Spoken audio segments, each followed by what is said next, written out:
Hey everybody, welcome to the end of our redo week. I've done all the correcting and all the comments for everybody on their redo assessment or assignment, I should say, and I've noticed a few things that we can certainly improve upon. Number one, the 3-minute step test, the 1 mile walk, the 1.5 mile run test was not at all included. You are asked to do that test and report out the results. So whatever you did, it was either your heart rate response, and then looking on the chart that you can find either access in the materials provided in the chapter, in the textbook, you would then determine what your current fitness level is. Okay, and that's always based off of your gender and your age. So you'd want to find that out. So what I've done is I've included a program here that's a sample. You don't have to do this program, obviously, but this is what your assignment should have looked like. So right here it is, my fitness test results. I am a 55-year-old female. I ran the 1.5 miles in 12 minutes, 14 seconds. The heart rate at the end of that was 156 beats per minute, which gives me an average fitness level for my age and gender. Okay, so that gives me some information. Number one, I'm kind of just average. Number two, I can run 1.5 miles and not a problem. My heart rate was 156. That's kind of low. Okay, so my 3-day resting heart rate average was 56.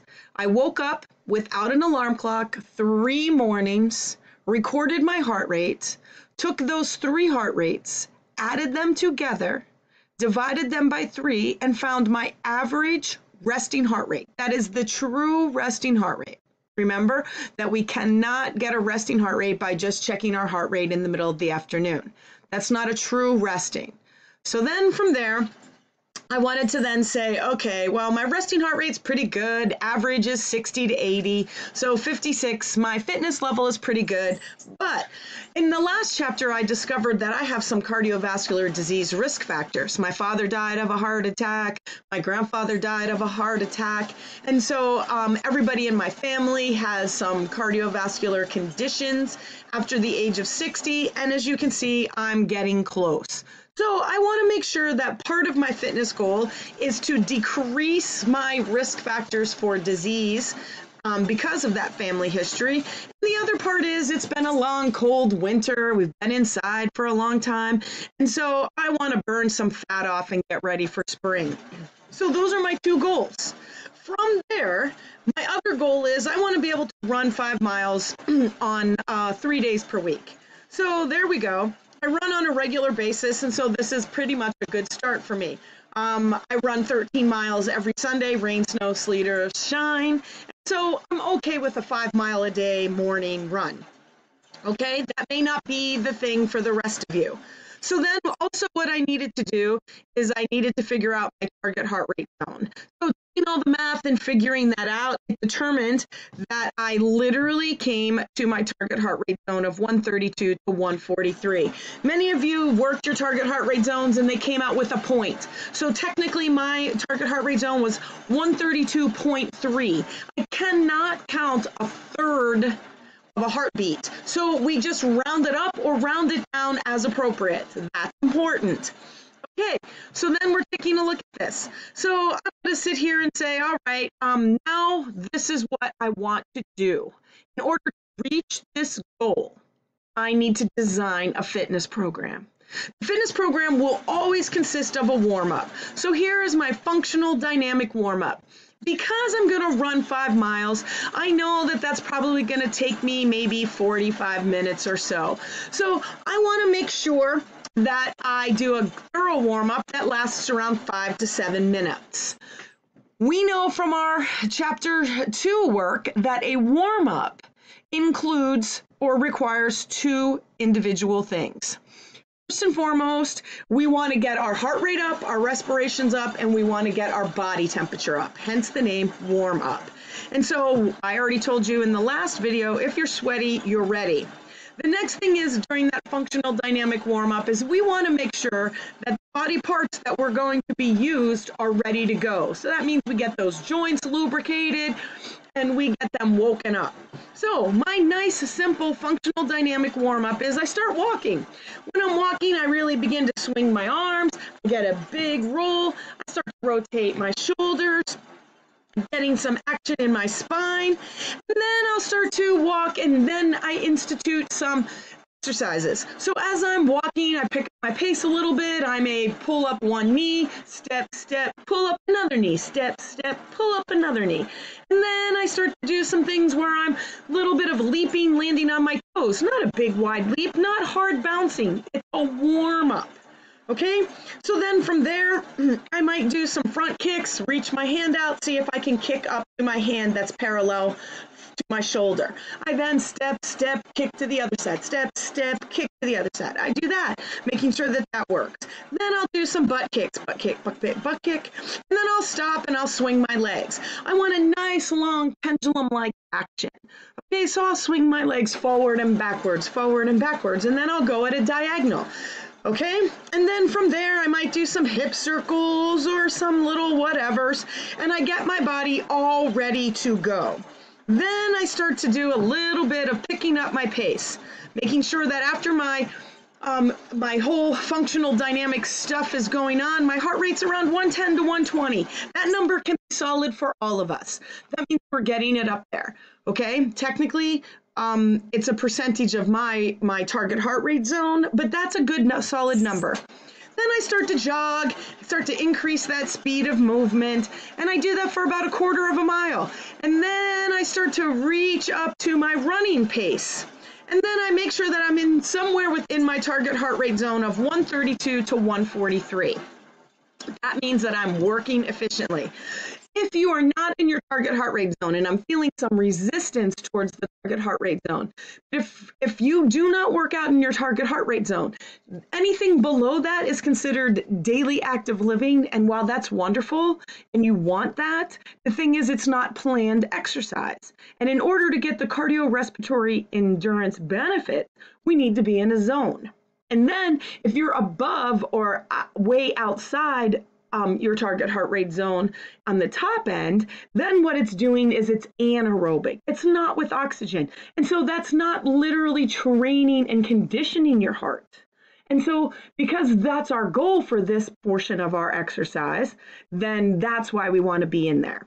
So from that standpoint, we then start my fitness program. So you might see that I'm just going to make a space here. So you might see that my fitness program is going to include some inspirational music.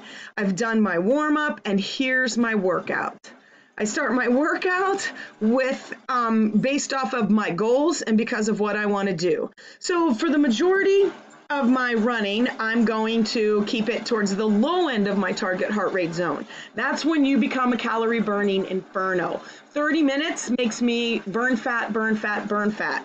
Okay, if I'm at the high end, I'm not necessarily burning fat. I'm using up some stored energy within my muscles, and I want to burn fat.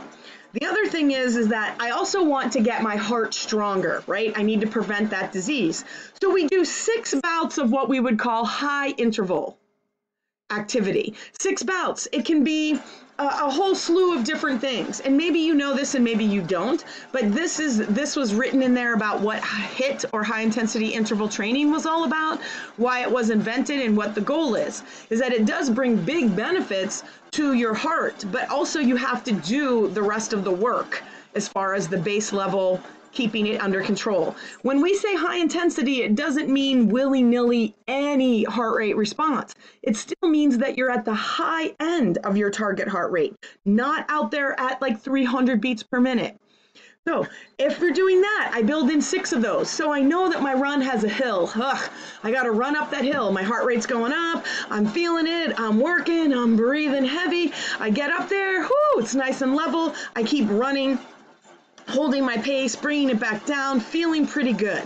All right. And then maybe I see that I have a nice flat. So I get my heart rate back into my target zone, and now I'm going to pick up the pace, and I'm going to run faster, checking my form, I maybe do this for a 30-second bout, roll it back down for 30 seconds. Maybe I do it again. Maybe I find another hill.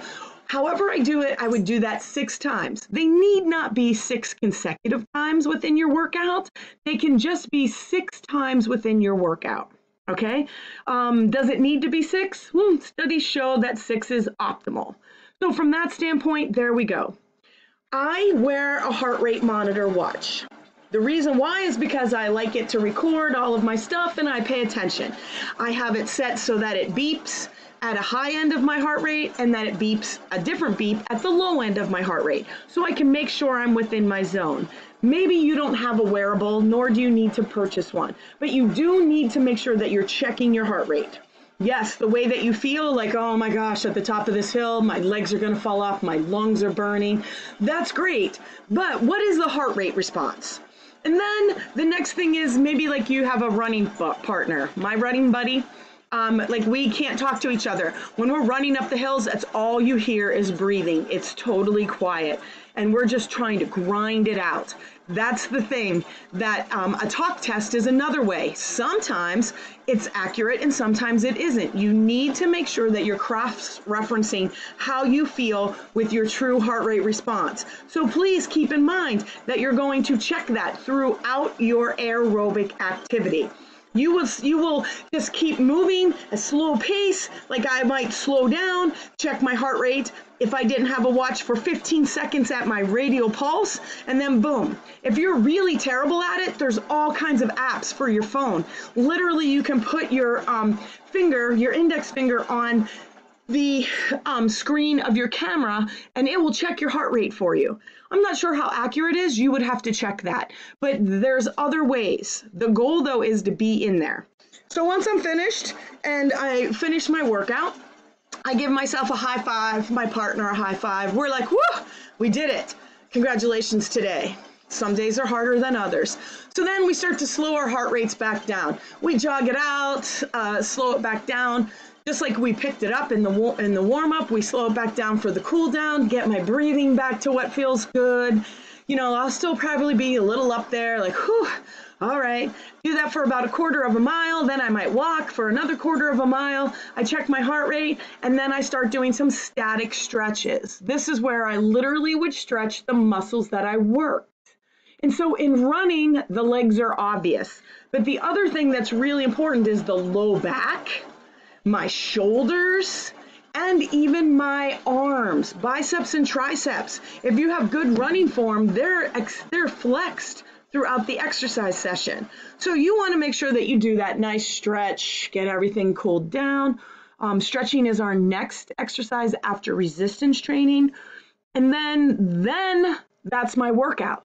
What I asked you to do is design 2 workouts for yourself. And then I would approve them, and then you perform them. And so here I just write down like, all right, this was my program. I was so excited. It was pretty good. I'm going to repeat it on Wednesday. And so then I go out and I try it again on Wednesday. And then I'm going to record the results. Whew, I had to do a little bit longer of a warm-up because I wasn't warm. Why? Maybe because I was outside and it's 22 degrees. Took me longer to get warm. That's real. Okay, and then maybe I got too cold too quickly during my cool down and I had to go indoors someplace and do my stretching. So there's some things that you would make modifications. You might say like, my heart rate was way outside my zone. I didn't realize that. But if you do not tell me what your target heart rate zone is and what your goals are, I cannot tell you if your program is efficient or effective. And that's all this is about, is trying to help you use your exercise time so that it can be most productive. Many people tell us, in fact, the number one reason why people do not exercise is because they claim they do not have enough time. Well, if they actually maximized their workout time by using SMART goal systems, current fitness levels, all of those things, they would be much better off. So I'm hoping that this helps you get started, start recording. You will see that I have doubled up the week that's going on. So I'm going to also put up tonight, or technically tomorrow, the actual ways in which you're going to test your muscular fitness. So be prepared for that, but you're also going to be doing your aerobic exercise along with your muscular fitness testing. Many of you have already done some of your your discussion for this week, and that's fine. But nobody will be penalized as we're moving forward to resistant